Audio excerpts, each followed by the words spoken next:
Good morning, or technically good night, depending on where you are at. This is the DFS Army YouTube channel, and I am Razzle11. And you can find me on X at Razzle11Grinds. It is late night Tuesday or early morning Wednesday, like I mentioned, wherever you are.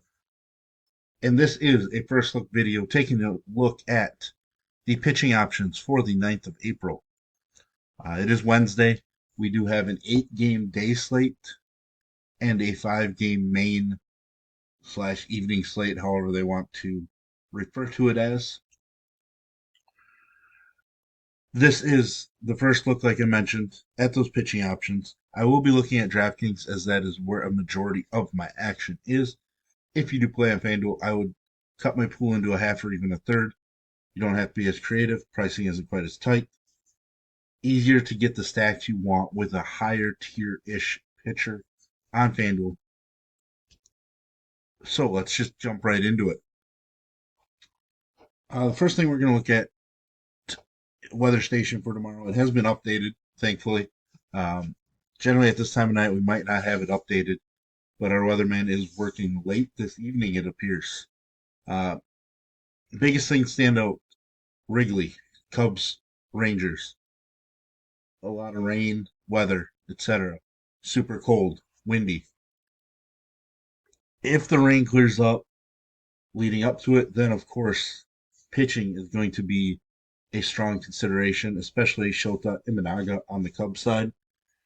Uh, Not really much on the Molly side for Texas, just because the Cubs just, if they can't hit home runs, they're just getting on base and stealing bases.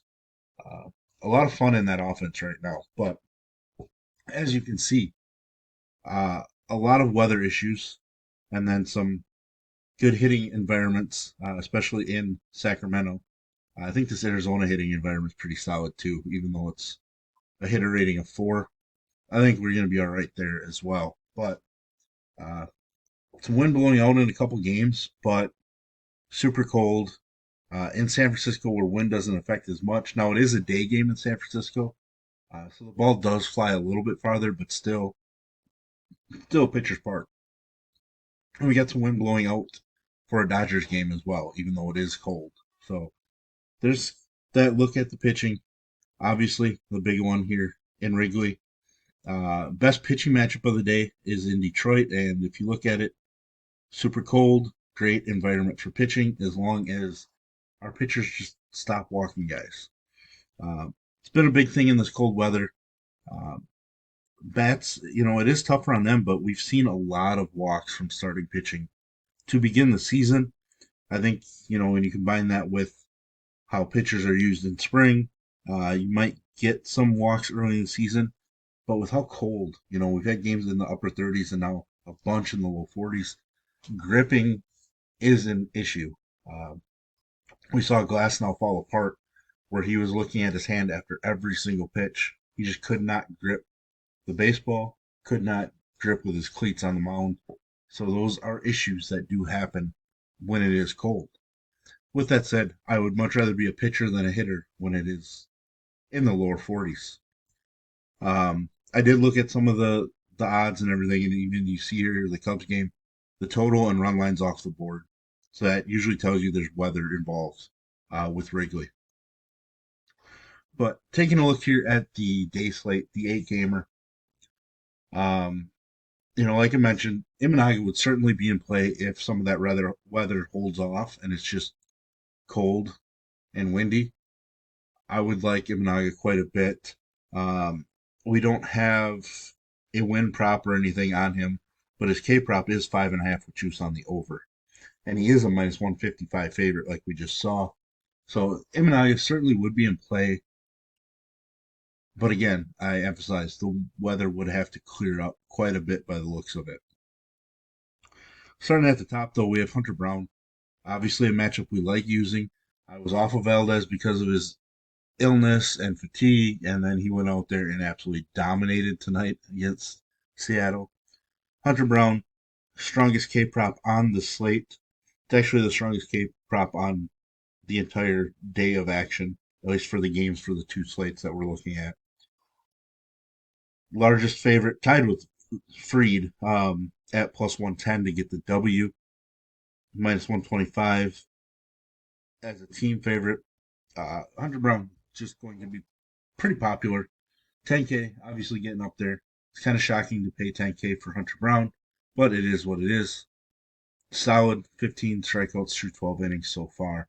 Has given up runs in each game, but uh, ground ball pitcher. Not that it matters all that much in Seattle.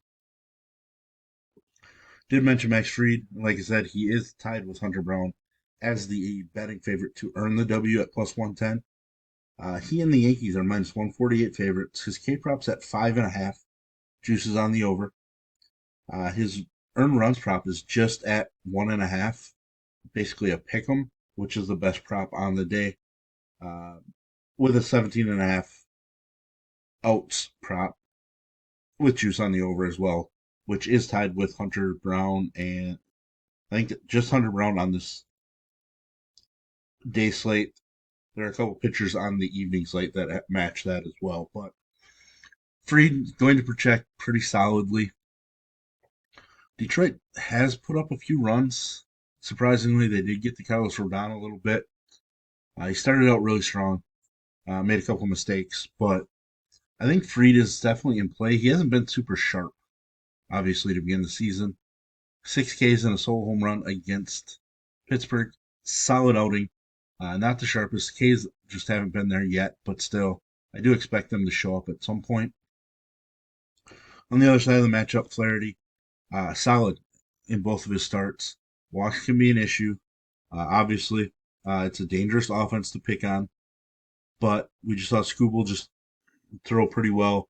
Um, Zach Gallen struck out a ton against the Yankees. Freddie Peralta was really strong as well. I think Corbin Burns struck out a fair amount, but he had some struggles with walks too. But so there is upside to a big time game out of Flaherty. So because of that, we need to keep him in our pool. At least I'm going to keep him in my pool. Uh, I obviously will have some Yankees bats exposure, uh, but K prop of 5.5, juices on the over. I believe that puts him, tied with Freed and Eminaga as the second best K prop on this particular slate. The ugly part, he is just plus 285 to get the W. But we're playing him for upside. I think there's upside in that spot for him. Tyler McGill has looked pretty solid. Generally not going to be a huge K guy anyways. Uh, but, averaging around one per inning shouldn't be too bad. He only increased his pitch total by 5 pitches. I would hope that he approaches, the 90 mark, maybe 95. Uh, been pretty stingent from a base runner standpoint, and he is a minus 225 favorite, the largest favorite on this slate. Plus 145 to pick up the W. Earn run prop at 1.5 with juice on the under. K prop at 6.5 with juice on the under as well. So I guess he is ahead of Flaherty and Freed. I missed that one in my looking, but McGill probably going to be one of the most popular pitchers. Probably one or two. I think I could see Brown being more popular than McGill just because of his upside, but still, Tyler McGill probably going to be a staple in some cash games on this particular slate. Verlander did kind of make my jot down list. He was decent against this Red squad to begin the season. Then he got lit up against Seattle. Pitching in this ballpark, I obviously like pitching. He is a minus 148 favorite. He is just plus 205 to get the W. K prop of 4.5, basically a pick 'em. So it is one of the lower ones on the slate. Uh, but there is K upside in this matchup. There's also a lot of danger in this matchup as well. But the Reds' offense has gone pretty stagnant. They really just have one blow up game so far. So I think there is enough upside in Verlander, even though it does feel a little gross on this 8 game slate. But I think he's going to slot into play for us. And scrolling down, not really interested in Fott against Baltimore or Molly, like I mentioned. Max Meyer does intrigue me a little bit just because he's got some strong K upside. And we have seen the Mets offense struggle at times. Um, Former, top 3 pick. I think he was the number 3 overall pick. Yeah, does say it right here. A couple years ago, battling Tommy John and everything. Been in the 90s in both starts for pitch count, which is great to see. More of a ground ball guy with K upside, which is always a positive. I am intrigued enough, even though he's a massive underdog and he's only plus 310 to pick up the W. I'm very interested. K prop of 5.5 juices on the under, but I still think he has the type of upside that we want on a slate that, we don't really have a lot of secondary pitching options that stand out. Landon Knack, I have to dig in a little bit more. I don't know what how many innings he might have thrown down in the minors after being optioned. Um, I'm just not sure. But dig in. Obviously, the Dodgers are a minus 175 favorite. He's plus 290 to earn the W, which is better than Max Meyer. That's very similar to what Flaherty's numbers are. His earned run prop is 1.5 with juice on the over. His K prop is just 4.5 with juice on the under. So that's not overly exciting for me. But he's a guy that's shown some upside previously. The other guy that I wrote down from the slate, Nick Martinez, not a great start to the season. This would strictly be me picking on a San Francisco offense that I don't think is quite as good as it's shown. Plus, obviously, the ballpark. But a lot of the numbers just tell me to not play Nick Martinez. While he is plus 205 to get the W, his K prop's just 3.5. Um, his earn run prop is at 2.5 with juice on the under. My last spot in my pool may come down to just Knack or Martinez, or hopefully just eliminate them both. But we will see. Quick look here at the 5 gamer. This slate, missing some pitching options, but we have to go with what we have. Joe Ryan, solid start to begin the season, not so great against Houston. Start number 3 should see a little increase here. Hopefully around 90 pitches. K prop just 4.5. Juices on the over. Kansas City doesn't strike out a ton, but he is number 2 on the slate at plus 170 to pick up the W. Just certainly something to pay attention to for this particular slate. Gausman actually is number 1 at plus 160 to pick up the W. Coming off a start with no strikeouts after only 4 in the first start. Really curious to see if his strikeouts actually show up this year or not. Um, he is the underdog in the game, even though he is plus 160 to pick up the W. K prop of 5.5 juices on the under.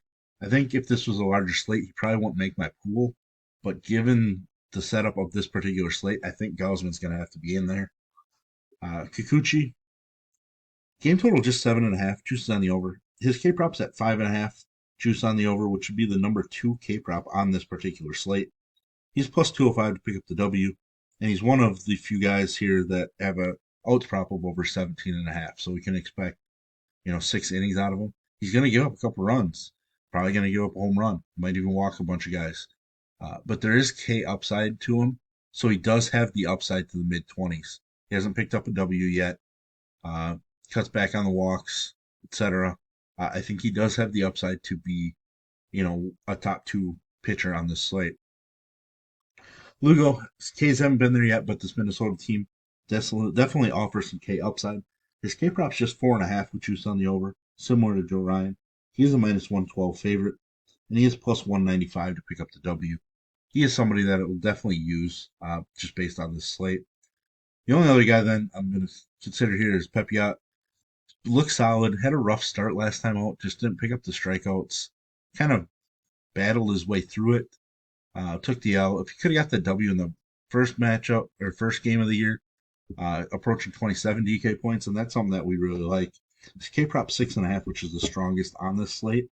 He's plus 170 to pick up the W, which is tied with Joe Ryan for number 1, and he has the best earn run prop at 1.5. Juices on the over. So, but there we have it. There's our first look at pitching for the 2 slates. If you enjoy what I bring to you, please hit the like button, hit the subscribe button, turn the notification bell on. Get the alert anytime we drop videos here at DFS Army. If you want to join us and get access to our coaches, tools, sheets, Discord, etc., I will put links in the description below. You can use promo code RAZ, that's RAZ, for 10% off monthly. And as always, best of luck, everybody.